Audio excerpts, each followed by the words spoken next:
All right, so here we have our restaurant ordering system. And at the top right here, you can see we have 4 rules, but they're all listed as number 1 because they're all important.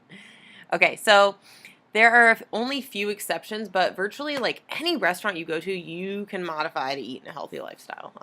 I've gone to McDonald's and eaten healthy. From there to like literally anywhere you go, there's really no excuse. It's just being resourceful and knowing how to navigate the menu.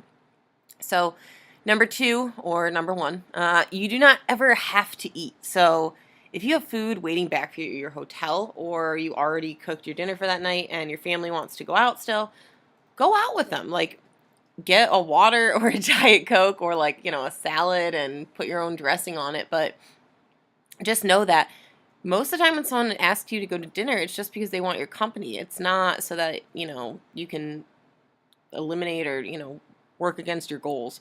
So you can always go back home and eat there. You won't die. Your metabolism will not slow down from you, waiting an extra hour to eat. Really get familiar with this. Can you grill, bake, or steam that? So literally when asking or going to any restaurant, that is the one phrase that you just always want to ask. Because guys, there's almost no way that a place can't grill, bake, or steam something. Otherwise, I don't really know how they would cook food. And then lastly, for your portions, stick with the rough estimate using your hand or the hand method that we taught you with the nutrition and on that video. So some of you, prefer to measure, but if you're going out, we know you don't want to be pulling out like tablespoons and scales from your pocket. So just use your hand and give a rough estimate and be honest with yourself. So the biggest rule when ordering out is you do not have to order off the menu. Like, regardless of what you think, they have all the ingredients that make all of that menu, and you can have all those things separately. So observe what things are on the menu, like what proteins, what carbs, and what veggies are common in their foods. And then you can kind of just go from there. So most likely, the first place you want to start is picking your proteins, since we know that most of our meals revolve around that. So go ahead. If it's dinner, maybe you want to pick chicken. If it's breakfast, maybe egg whites or cottage cheese. And then for, meats, can you grill, bake, or steam that? So make it clear that you do not want any oil on it. You do not want anything besides the actual food itself. So that kind of brings us to step number 2, which is skip your fat. We do this because, honestly, it's really hard to measure fats, and even when you're at a restaurant, it's just tablespoons, teaspoons of oils are probably the one thing and the hardest thing to measure. So that's something that I see kind of throw a lot of people off diet-wise when they don't measure oils or when they go out to eat and order fats as well, because typically fats are like the highest thing in any menu when you go to eat out. So just skip that and just assume, there's probably some fat in there, but done is better than perfect. So as long as you're trying your hardest, and then you ask them to leave out any added oils, it should be okay. Step 2.5, look at the carbs on the menu and then pick something that can be cooked without oil. And if you're not sure what can't be cooked without oil, just ask. But typically, they can cook rice, quinoa, couscous, pasta, beans. They can do all of that without oil. And those are things that are so common at restaurants that there's almost no way that you won't have an option of one of those. And then again, asking if they can, probably for carbs, just bake or steam, grill, maybe if you're doing some potatoes or something of that sort. Step number 4, we're just going to pick our veggies. So this one's super easy because everywhere, for the most part, has veggies. So easiest options are to do like the veggie of the day or steamed green beans or broccoli. Those are pretty much like go-tos when you get to a restaurant. They almost always have green beans and broccoli. And then again, making sure that you ask, can you grill, bake, or steam that, and leave out all the oil. So be very clear in your message to them.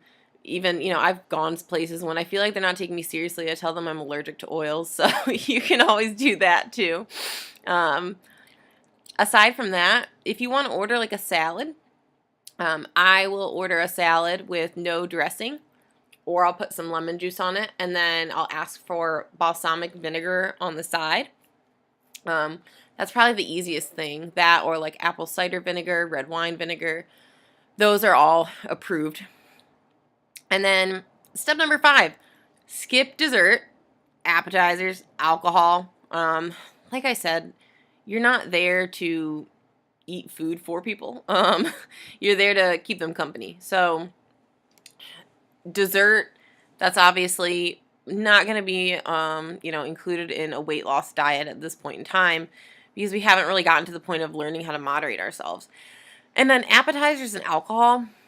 Appetizers, once again, eyeballing things that are, appetizers are usually stuff that are just denser in fats and carbs and not geared toward what we're looking to do, which is eat whole food sources. And then alcohol, we've gone over that, or we will go over that. We're just going to avoid that altogether for this point in time. Because typically, if you drink alcohol, especially at the beginning of the meal, you're going to end up not eating according to plan. And then lastly, we get this question a lot, like, what if I go over to a friend's house? So you're not necessarily eating out, but, you're going to a friend's house maybe for dinner or something. A lot of the times, option 1, you can plan ahead. So you eat actually something according to your plan before. And then when you go there, you've saved, your protein or something of that sort for that part of your meal. So then you serve yourself and you get, whatever the best option is for that protein source. Option 2 is you can always let them know ahead of time that you're happy to bring over some meat of your own and some vegetables, so then you can cook together. So it also makes you generous.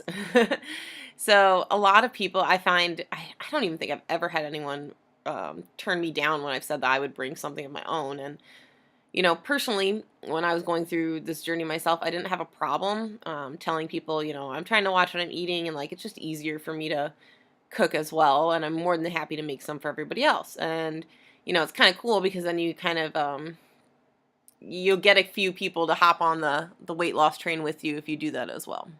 So that's pretty much it. If you guys have any other questions about eating out, like just go into the group, ask, and this is probably the biggest, I would say, hurdle that a lot of people have when dieting is like they just can't imagine leaving their house, or like they're just addicted to their Tupperware. And we don't want you guys to be like that. That's not the point of this.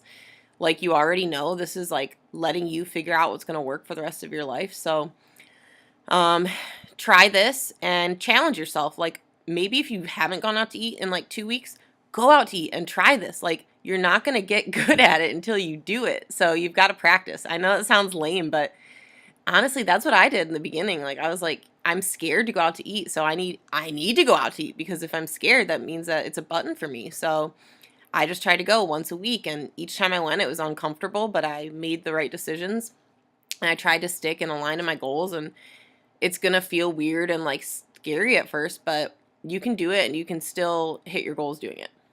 Okay.